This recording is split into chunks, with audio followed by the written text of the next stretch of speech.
Welcome to Triangle BNI. Today's show is brought to you by Oak City Tech. Oak City Tech is going to help you get found out there, folks, because that is a crazy digital world right now. They can help you with web design, SEO, social media, anything you need. So please go to Oak City Tech. Tell them what you're looking for. I know they'll be able to help you. Hi, everybody. My name is Mike Manning. Welcome back to Triangle BNI. Each week, we bring you a small business success story from Triangle BNI. If you're not familiar with BNI, it is Business Networking International, the world's largest networking organization. Our little slice of heaven here in the Triangle is Raleigh, Durham, and Chapel Hill. Each week, about 30 chapters and almost 600 members get together, and we are there to help each other grow their businesses. And our small business success story today is Kevin Seifert, a local photographer in one of the Big Bad Daddy chapters in Triangle BNI. Kevin, how are you today? I'm doing great, Mike. Thank you very much for having me this morning. Glad to have you. Kevin is in RD27, Bull City Business Leaders, and I always refer to them as the New York Yankees and Manchester United of Triangle BNI because they bring in so much more money than the other chapters. Kevin, I think you guys are sitting at, 47, 48 members right now? I believe that's about right. Yeah, it's amazing. Folks, if you've never been to a BNI meeting, first of all, Kevin's chapter meets Thursday mornings at 11:15. Right now it's by Zoom. Once we get back to, whenever we get back to, it'll be at Cafe Parazad in Durham. But to get 48 people, elevator pitches in, visitors, which you guys have a ton of, 2 5-minute speakers, everything else we need to do in an hour and a half is very impressive to do. How do you guys do that? I would say, our team's been together. We have a core of members that have been there. I'm going into my 10th year. And we have a couple members that are 11, 12. I think Sheldon Galloway with Garden Environments has probably been there 14 years. So we do have a really cool, really good cohesive group, and it is about helping each other. So, it's volunteer, and we have people that continuously step up, and we have a great mentoring program as well. So I think that really helps. And we also have the power team structure, which Steve Hand talks about. And when you establish some good power teams, you can do trainings in there to really get people to say, hey, if I really invest in this, we're going to run this ship really tight, and it's going to be efficient, and people really respect that. And they commit. And so I think that's how we do it. Just the people in our chapter are great. And I'm a consulting director. You used to be a consulting director, so you know how the training works. And in anything, it's about showing up. And I use Sheldon in my training as an example, as a story I learned from your group. One day, a landscaper walked in just to visit, and Sheldon does some seriously good hard landscaping through his company. The work they do is Fifth Avenue magazine level stuff. And this guy evidently, last I heard, had passed Sheldon about $1 million worth of business. And the moral of the story is Sheldon was where he was supposed to be that Thursday at 11:15, and in walks a guy. And you truly, and you know this as a longtime business owner, you truly don't know who's walking in the door next, do you? Exactly. And that the numbers, but I do know that the person invited them to meet Sheldon, and the person showed up that particular day and not, another random day. And if Sheldon had missed that meeting, it would have made him look bad. It would have made the person inviting the visitor look bad too, and it would have been, a lot of money, that would be in Sheldon's pocket, helping his clients. So yeah, it's a great story of. Sheldon has probably missed, since I've been there for 10 years, I think he's missed maybe 3 meetings. I mean, it's pretty incredible. Well, and you see the value of it is we look at that as part of our marketing plan. Why would you not go somewhere to a place that's given you probably $1 million, $2 million over the last 10 years, right? Yeah, exactly. I mean, obviously it's earned as well. So, that's one of the things is, you visit your visibility, and your credibility equal profitability, right? B plus C equals P. And that Sheldon's somebody that really, has has taken that to heart, and he's visible and credible, and people give him testimonials during that. So I'm sure during that meeting, which is at least 10 years ago, because I wasn't in the meeting, I'm sure that he got up and the person gave him a testimonial as well, the person that invited the visitor. And that really goes a long way too. So you're establishing these relationships, and they don't happen overnight. And that's one thing that's really important about BNI. So it takes a long time. So it does. Kevin owns RTP.Studio. You can see the logo if you're watching on the internet here with us. You've been doing this a long time. Your company, it's 17 years this month. You've been a photographer, I believe, in this area, correct? So my story starts with there's my business name is actually, so my incorporated business is called Photo Endeavors, and I launched that in 2004. But I moved to the area in 1998. I was a staff photographer for the Durham Herald Sun for just over 9 years, and I had launched a kind of, in the journalism world, you need a pseudonym, so you can kind of work some of these freelance jobs, and your name might show up in the competition's paper. So we all kind of branded our own photo studios, that I never ran into a problem with it in the sense of working for the competition directly. So but it established a name. So in 2004 I established that because I was also building websites, which I don't really want, but I pull people in on the team to do that. But I incorporated in 2008 in July. Actually, it would be September. So September 2008 would have been my official start of my business. So my independent studio. So a couple questions on the new name, and you rebranded, I think you said a couple of years ago, to RTP.Studio. So what brought on that name, and tell us a little bit about the logo there. Yeah. So I love BNI, and BNI is, it's about relationships and people. One of my goals is to create a real viable, sustainable business that's, sellable. And so I've established my name over the years.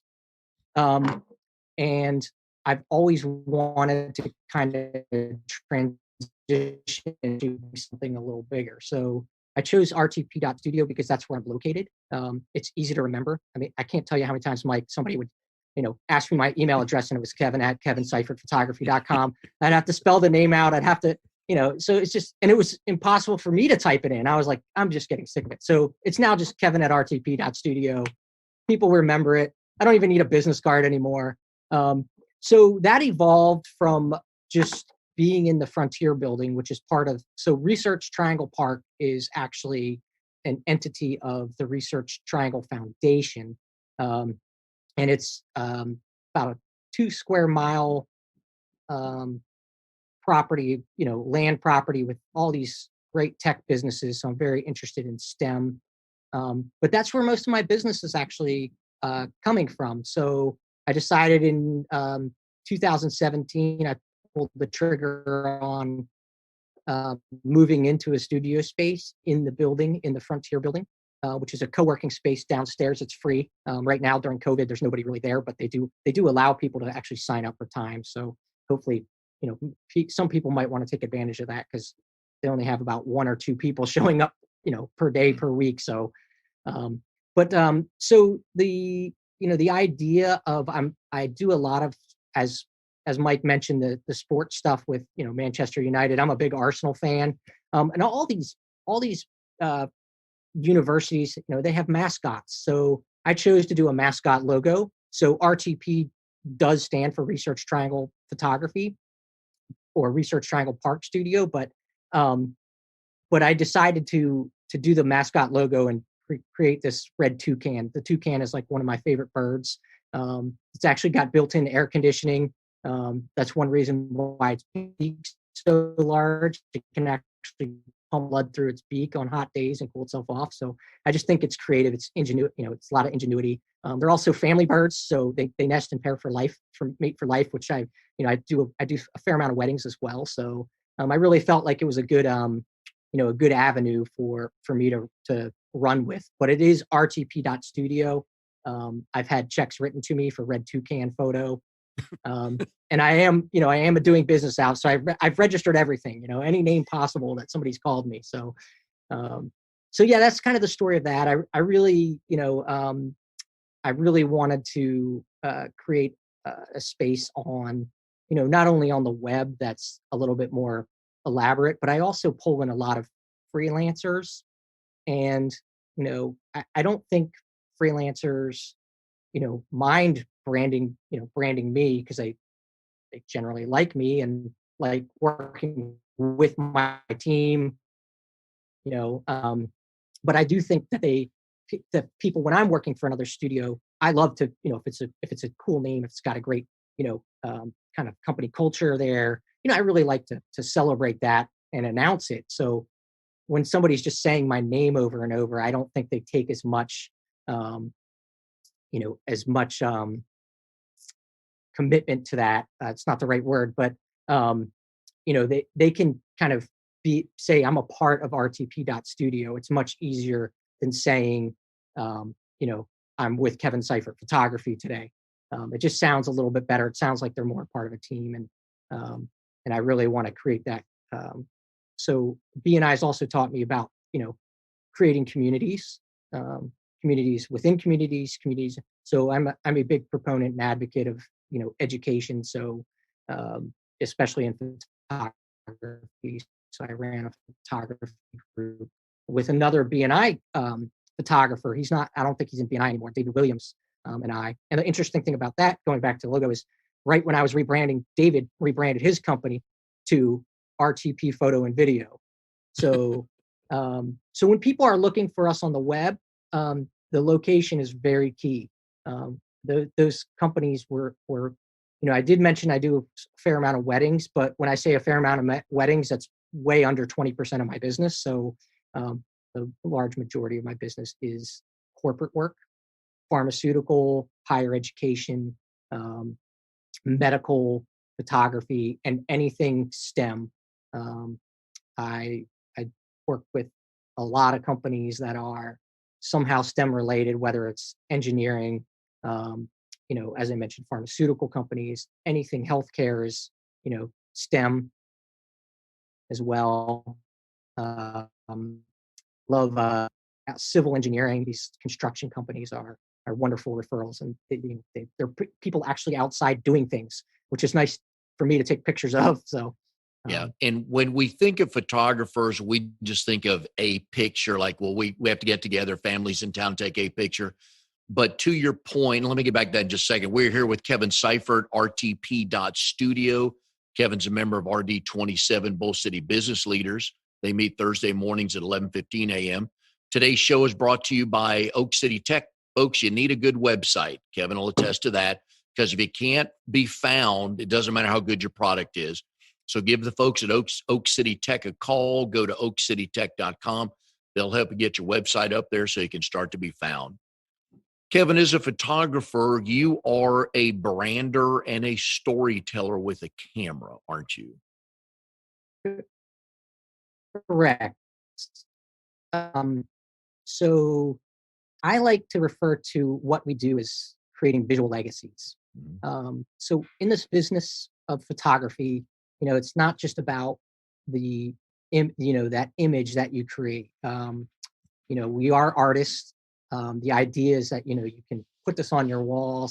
I've been to a lot of events, but the reality is it's an experience. I mean, that's what our economy is. I'm mainly in the events industry. So we're creating experiences. If that's a family portrait, that's not going to happen without the photographer, right? So that's something that we create, and we try to make it memorable in itself, and then they see the pictures to make it even more memorable. A lot of events are just documenting that, so we're just kind of a fly on the wall. But we also like to think that we are adding value to it, because we're making it easier and there's less stress on the person that's planning it. doing all the logistics. So if there's an event planner or a corporate production company putting the event together, they don't have to really worry about the photography.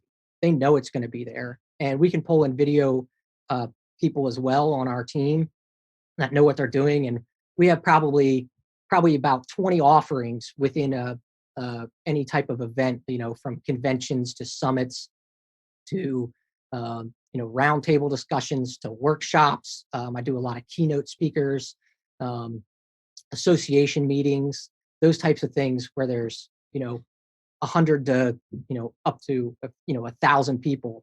Some of these conferences are even bigger than that.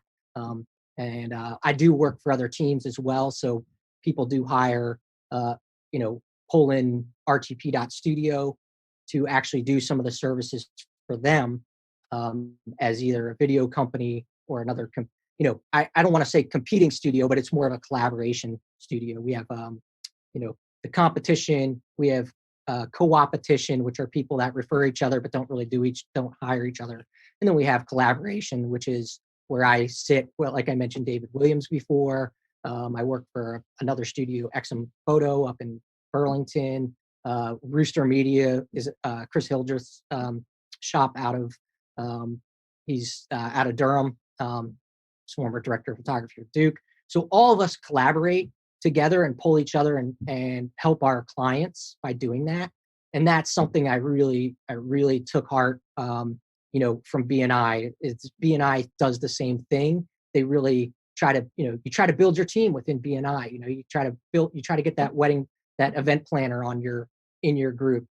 We have Tiffany Englert in there from the Details events. We try to get videographers in there.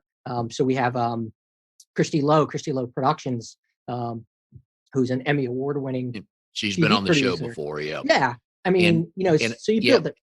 And I want to jump in here on that. You and I have known each other for a couple of years through BNI, and there's one thing that I always remember from you, that you're one of the first people I met with in BNI. And this is just in business in general, that you welcomed the relationships with competitors for a couple of reasons. One is you may need bodies at a big event.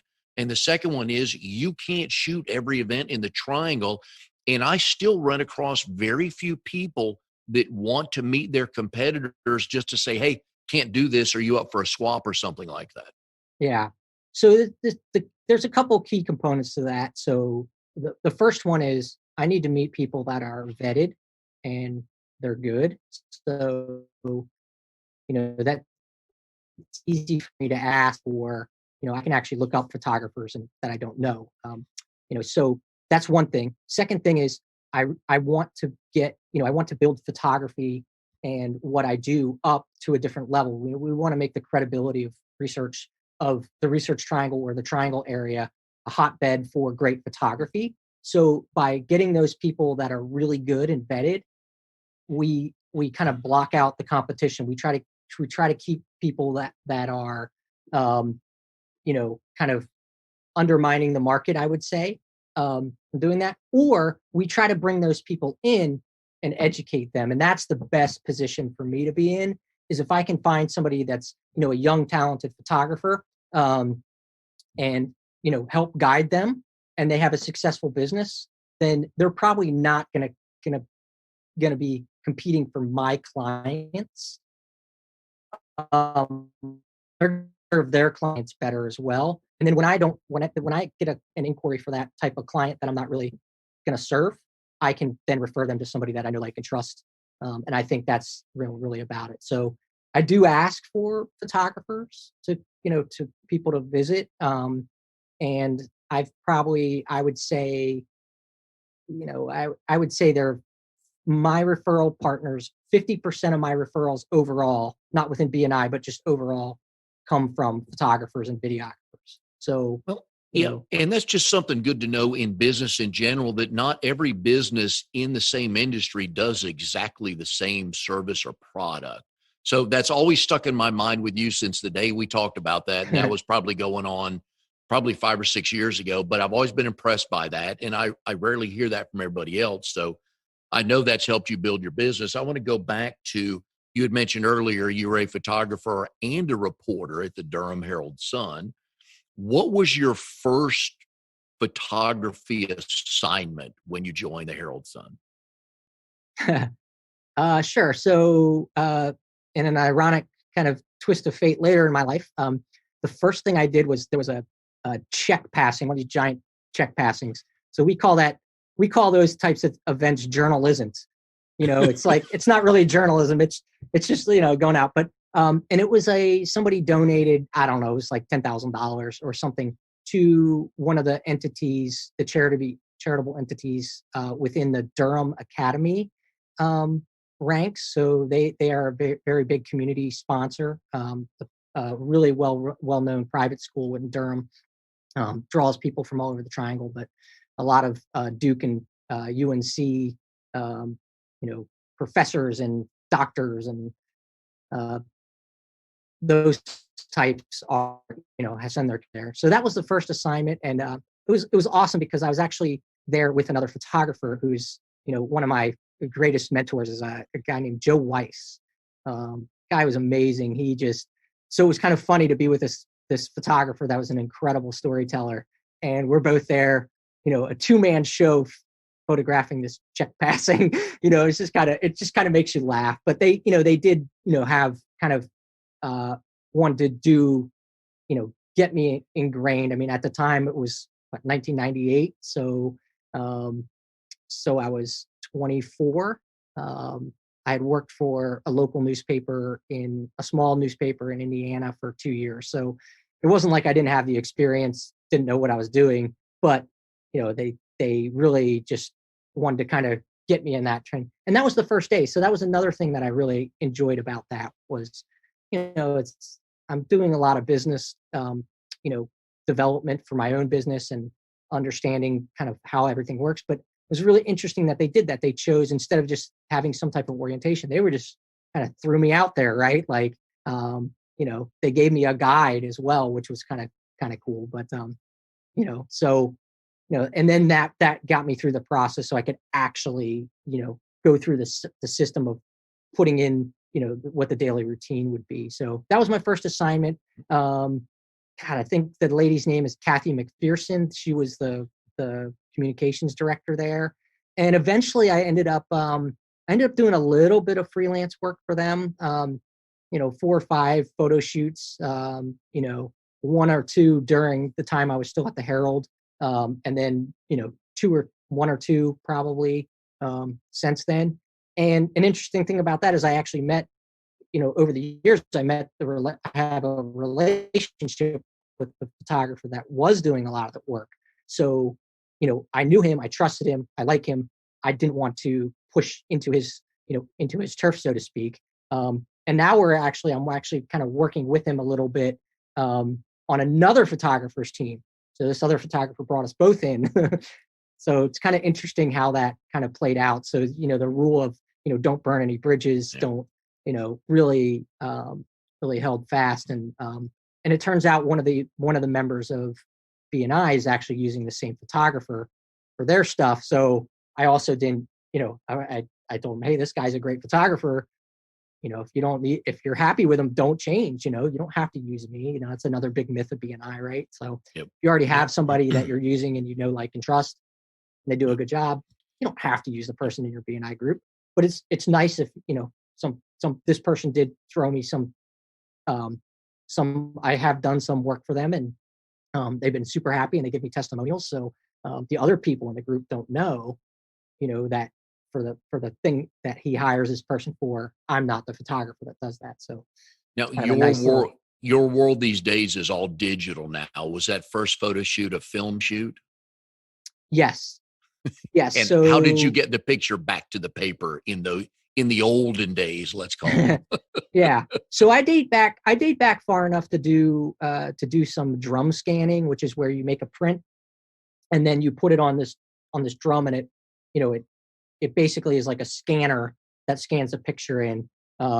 So back in probably the last time I did that was at the college newspaper, and I was right at the cusp of that. So I only had to probably do that for 6 months or so. Most people are familiar with, scanning their slides in or negatives, in nowadays. there's, people have had Nikon cool scans and stuff, but we did have that technology, fairly early on. I mean, there were, those machines were $10,000, $20,000. So we call it souping the film. So you roll the film, you process it. But the Herald Sun had these huge kind of photo processing machines like you'd have at a photomat, and you basically just put your film in there. 12 minutes later, it comes out, dry. And then you scan it, you go through and you use a light box, and you look at it with a loop, kind of like, I feel like a jeweler sometimes, but you look at James, but most of the time what image you're looking for. So I could tell you, I shot 5 rolls of film at a basketball game. I could tell you without, doing the number, that is probably frame 23, 24. Tyler Hansbrough dunked it. And then, somebody made a great steal on the third roll of film. So we had an organized system to do that. So it would take me probably, 15 minutes to get, select those negatives. We'd run 4 to 8 pictures for a basketball game, for a good basketball game, in there, scan it in, and then you have to do what's called toning it. So, the film and negatives are all, meant for daylight. So if you're in an audit, in a basketball arena, you're shooting daylight film and it's fluorescent lighting or sodium mercury lighting. So you have to go through and color correct it. That would probably be the most time consuming thing. And then you have to enter a caption too. So, and back then, we didn't have processing power. So, a 20 megabyte picture, back then, would take, just to do one move on processing, would take a minute. So you're talking, by the time you scan it in to the time you're done on each photo, you may have spent 5 to 8 minutes on each photo just post processing. So it's not like boom, boom, boom, boom. So you'd pick the best out first, get those done so that they could publish, and then you send the rest and hope they get in the paper because you're on deadline. So you leave the basketball game back then at 7:30 tip. You leave there after the game, go back to the newspaper office and start doing this process? Correct. Okay. Yeah. So that's for the most part. So I've traveled a bunch to Final Fours and the basketball tournaments. I went to the NFC championship game against the Carolina Panthers, played the Philadelphia Eagles in Philadelphia. And all of those places, the Associated Press, basically, it's an amazing operation, the Associated Press. They basically have runners, and you give your film to them while you're on the court. They run the film, they soup the film for you, and then you show up at halftime, and you scan your pictures in right then. So you can imagine how much equipment and things the Associated Press used to have to do. Now, the Associated Press doesn't have to have 4 people, back there doing the souping. They can actually just have those people actually photographing because they're digital, and they don't have to take our cards, our film anymore. So it's a huge advantage, going digital, and that's that's why there's a lot of money, a lot of savings in it. First digital camera I had in my hand was a hybrid. Kodak and Nikon got together, and that camera was about $20,000. And Mike, back then we didn't have solid state drives, so if you bump that camera, the hard drive, I'll switch videos. Sorry, the hard drive would essentially, the camera's hard drive would the card's hard drive, PCIM card, would actually, the card would be gone. You'd lose all your images. So you had to be really careful. And nowadays, you don't have to be. So it's very cool. It's very modernized. And that's another part of the whole story of collaboration is, I've always had, Associated Press, other photographers. I mean, we would go to tournaments in Greensboro, and we'd go to the Greensboro News and Record. I think that's what it's called. And we would soup our film there, and they would have a little spot for us to actually do everything, and transmit from their offices. So we also transmitted by cell phone occasionally. So, but that's once digital started. So that first digital camera, that was 98, 90, or 90s. Let's see, I got to think of where I was. That was Lima, Ohio. So that would have been 1996. So If you were at one of the NFL playoff games yesterday as a photographer, how quick do you get a first quarter picture back to the newspaper for their website these days? in these days, they're actually, so our camera, these cell phones are pretty amazing. So my camera can actually talk to the cell phone and send pictures to it. So there can be an editor back at the desk, at the sports desk or the photo department, and I don't even have to touch the images anymore. So, I mean, we do live feeds, live slideshows, with no color correction, just raw, just right out of the camera. And, we try to avoid that in the sense of, we like to have a better, finished product, because, during sports, you might have a wide angle camera and that action happens, just a little bit far enough away from you that the person's really small. So you want to blow it up. So sometimes it's not the best, the best idea to send that just as it is. But there are also some regulations on that too, because the places like the NFL and the NCAA Final Four, the TV broadcast has rights, so they consider anything that's virtually live broadcast. So they might have a 20-minute delay on those images. I don't know what the rules are now, but when we were doing it, we weren't allowed to post. Well, actually, at the end of my journalism career, 2005 to 2008, we were sending some stuff directly, during the event, as soon as we got it into the editor. But yeah, it's incredibly fast turnaround. Oh yeah. We are here with Kevin Seifert, owner of RTP.Studio. He's also a member of Triangle BNI chapter, RD27, as we call them, both city business leaders. They meet Thursday mornings at 11:15 via Zoom. So if you want to meet some good business leaders and productive folks in Durham on Thursday mornings, please go out there and check them out. Today's show is brought to you by Oak City Tech. Folks, social media. I mean, we've been watching for the last few weeks, last 4 years probably, what social media is like, and there's a lot of people on there. So you got to get found again, but you got to have a message. So the folks at Oak City Tech can help you with that. Go to oakcitytech.com, tell them what you're looking for. I know they'll be able to help you. All right, Kevin, where's the wildest place you've gone to shoot something for somebody else? And I love other photographers' stories better than my own. But just traveling, just the experiences, as I mentioned before, photographing, all these basketball teams. I've traveled to, 10, 12 cities in the U.S. First year I was at the Herald Sun, I traveled to Seattle, and I was following UNC basketball. Never really thought, oh, Seattle. Followed UNC basketball. They lost the first game. First time they lost in the first round, like forever. It was like Ed Cota and that team. And I got stuck in Seattle. Wait, that was your first trip with them, and that was the first time they lost? Yeah, that was the first time they lost in the first round.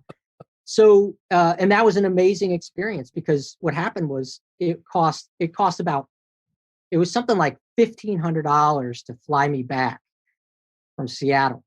So the newspaper did the math, and it was like $100 a night in the hotel, right? So they just left me there for like 4 days in Seattle, because they expected to do all 4 days or whatever, and then fly me back on Monday or fly. It would have been a Wednesday or something like that, Tuesday. So they just decided just to leave me up there. Well, it was amazing, because I was a huge fan of like Nirvana, Pearl Jam, grunge person, grunge people back then. and I got to travel and see all of Seattle as a tourist on the company dime. I mean, I still had to put some of my own money into it because, the stipend for journalism isn't that great, but it was pretty cool. And then I fly back to Durham, and I come into the newsroom, and um, I'm unpacking my gear because I'm thinking, oh, this is, I'm done. Well, the photo editor comes to me and goes, start packing again. You're going to, I think it was New York. So what happened was the photo editor was supposed to go with the photographer to New York to follow Duke, because Duke had made it to the next round, to the regionals, and they were in New York. So they sent me to be the photo editor in New York, and then I got 4 days, 5 days in New York. And the photographer that was the lead photographer is this guy, Bernard Thomas, who I freaking love. He was amazing, great guy. He's awesome. You should follow him on Twitter. He's hilarious, but he's French. And so he's got great stories, and he knew everybody. Like, he knew everybody from the other newspapers. So I got to really meet all these other people because we all traveled together. So all the state photographers, Charlotte Observer, News and Observer, News and Record, even the DTH, the Daily Tar Heel. Well, at this time it would have been Duke Chronicle, of course, because I'm with Duke now, but I'm following Duke. But we got to kind of tour the city, and then the AP people, they work nationally, so they're kind of zoned out, into different regions, and they follow teams. So there was this guy, Bob Leverone, and he showed us around New York, and he was an amazing tour guide. He knew like all these great spots. We went to McSorley's, which is like, I'd never even heard of McSorley's, and we're in there like with this guy, and the people in McSorley's knew Bob Leverone. I was like, this is insane. It was crazy, but that was that's awesome. the bar from How I Met Your Mother, right? McSorley's? I don't know. Okay. I don't know. I've never watched that show, but Okay. but yeah, it's they said Bob called it the center of the universe was what people call it there. Like Abraham Lincoln apparently drank at that bar. I mean, it's pretty wild. But in terms of photo coverage, just kind of, I'm not going out and doing nature photography where I'm photographing polar bears or, going in these things. I'm also not doing, international journalism work. So you see, I really admire those people, but the reality is when I started this, I thought, oh, I love National Geographic. I think that's kind of everybody's goal. And then I started, during school, I started seeing, oh my God, what these people live through. I mean, it's great experience, but man, it makes you appreciate what they do, because I do not want to do that. I mean, you're seeing these people, they're going into war zones. They're, walking through, a jungle, and they're just covered in mud and mosquitoes. And it's like, man, I just didn't want to do that. I wanted to be around people. I wanted to be around events. Wanted to be at places where people were excited to be there, and it was good moments. And that's one thing that's really difficult about newspaper work is, you can't just pick and choose. Some people you do get assigned to be. One of the best things that happened to me in like 2001 or so, I actually was on the business beat for a little while, which is, something I'd never really experienced because I was at papers that really didn't have a great business, So I was in RTP, going back to that. And I just fell in love with it. And I love the idea of telling these stories of what's actually going on in these buildings. I mean, there's so many amazing people. So really, I really kind of really wanted to highlight, not just events, but people that were doing this amazing work.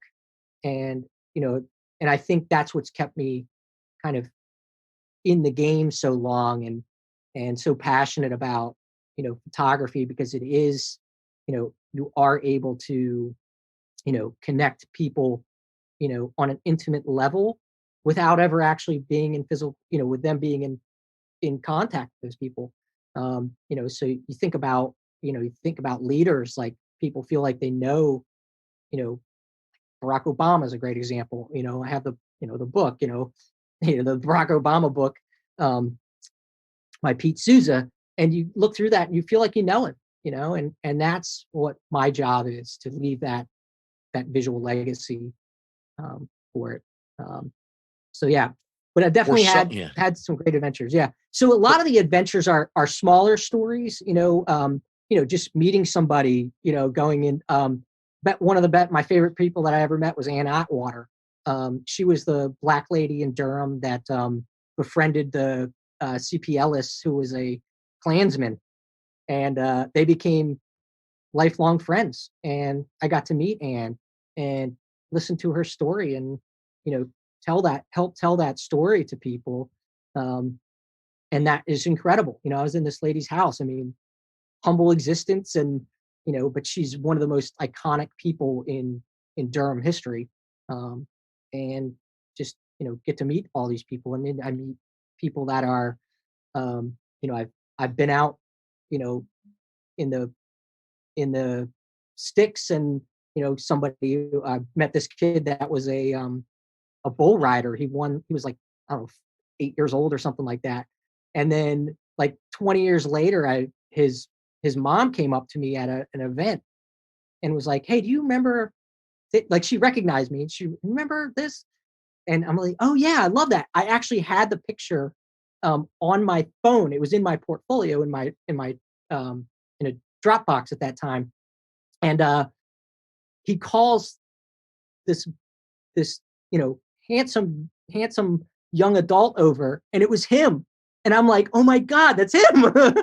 So it's like, it's really, you're really part of a community, and you feel like part of the human world. And I just love that about this profession, and the people that really are passionate about it. I surround myself, going back to the inviting photographers. I have a great network of photojournalists all over the country, if not the world, that I can rely on, pick up the phone, um, work with. I still get occasionally, once a year, twice a year, I get a call from somebody, you telling me that they're going to be down in this area. You know, am I available to work, that, or do I know somebody I can connect them with in Charlotte or somewhere? So it's incredible. It's such a bond. And now with everything that's happening in the world, there's so many of the photographers are kind of getting together, and just thinking about what the younger generation is doing right now and covering these.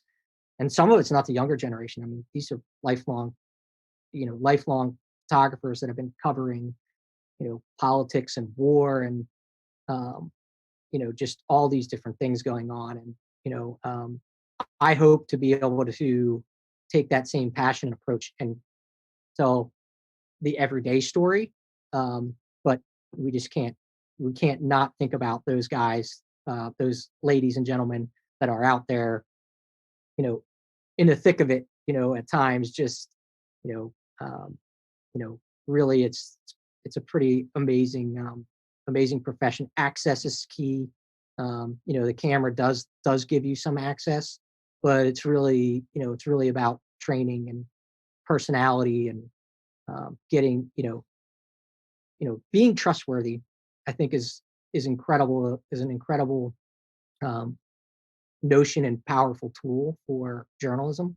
Um, and you can see, if you look at these successful journalists and photographers, that's the number one thing I'd say, is they're just trustworthy. So if they've made it to that top, to that position, they're really, they have big hearts, and are helping. If someone's trying to get into the industry today, what's one tip you would give them? Good question. um i would say I would say definitely work your butt off to try to find an apprenticeship, or a photographer that will be willing to at least take you under their wing. It's really hard these days because there are so many people trying to get into the business. But that's another thing about BNI. The people that I have done that with have been mostly referrals from BNI chapter members. Um, so just that's it's really important, because just going out there with a camera in hand, and um, you're bound to make mistakes that are easy to avoid if you just have some mentorship. You just have somebody that you can call on and say, "Hey, I'm going to photograph my first engagement session," you know, so I can give them tips on just that. Just that type of shoot. What are some things that you want to avoid? There are certain, just like we were talking about product placement in this video beforehand, but there are some things that you could do when posing a couple that could be bad for that couple, and they won't know it. And if you don't know it, you could really get in some and some get those people in trouble. Today's social media is just crazy. And these young photographers and people that want to be in this profession, they have such a great skill set. I mean, I know very few college students that can't put a video together and edit, and I mean, it's incredible. It's an incredible skill set. That training for me, is something that they could give back. So, if I can get somebody on the team to do that, I'm gonna throw them a bone and say, we're gonna cover this. I'm gonna get you out on this, you're gonna be photographing with me, and you have no pressure because you're gonna be the second shooter. So here's what I want you to do. I want you to create a kick-ass photo, you know, of this. And if it's not kick-ass, that's okay, right? And then the next time, I can go through and edit and say, all right, next time, here's how to improve this photo, right? Meanwhile, I might be getting some education from them. So, and I think that's, going back again to BNI, that's one of the reasons why I wanted to be a consulting director for BNI, was because I really wanted to learn from other BNI members that were successful. So, but that's an excellent question. The other part of that is, you know, just just I think that education is key. So pay for your education. You know, if you can get an apprentice that's paying it off, you're working, you're contributing, but don't be afraid to, pay a photographer for a workshop, right? Don't be afraid to go to a photography convention. Don't be afraid to go to a college that offers, photography. I mean, I took a 4-year program, but we have an amazing we have an amazing community college system in North Carolina. So many photographers here went to Randolph Community College, um, who are the armadillos, by the way, which is kind of funny that we were talking about the mascot logos earlier. Um, they offer a 2-year program, associate's degree in photography, and it's incredible. I mean, I know so many photographers, going back. Joe Weiss, I believe, went there, who I mentioned. Another guy on staff, Mark Dolish, at the Herald. He went to RCC. I believe that's where Bernard Thomas ended up going before. So it's a really great pathway. And the key to it again is networking. So you can try to go out and be a photographer. There's no barriers to it. I mean, it's pretty easy to get a family photo port. There's not that much pressure, right? Like, what's the worst that could happen? You don't do something right, and they hire somebody else, and have to have a reshoot. They're mad at you, but it's not the end of the world. But that network of people that I have from my experience at Ohio University is incredible. We had relationships with other universities. We would see each other when we traveled, um, and we would meet people from other universities. So there's this whole core of people, and a place like Randolph Community College or Durham Tech has some great programs. Wake Tech has some good programs, and now you have all these other entities too. You have all these other um, genres of photography and videography. You have drone piloting, so you might be able to pick up another skill set as well for that. It's really just, I think education is really worth it. And um, you know, my mother-in-law, said that most people would say, "What's the most valuable thing you own?" And most people would say their car or their house, and she would say, "No, it's your education," right? So I think that's really important. Yep, we agree with you on that. It's been a blast having you on the show. We would also like to wish you a happy early birthday. Thank you. I know coming up Wednesday, you're going to be around 41 again. We'll just leave it at that. I know folks can go to RTP.Studio. Check out your website, get in touch with you there. And of course, we've been putting your phone number up here on the show the whole time. We love the stories, your success. You built it the hard way, right? Just networked, and the ultimate goal is to get to referral only. And so congratulations for that, but we'd love to have you on the show. Yeah, Mike, I really appreciate it. And we will see each other soon, I'm sure. Yep. You'll probably be teaching the next training if I get renewed in my BNI chapter. Sounds good. Well, good luck. We still have to do the training. It's crazy. I know. Like, it's like that's how strict our chapter is. And it's great. It should be. Yep. So anyways, good luck to 2021 for you. And we'll see everybody next time on Triangle BNI.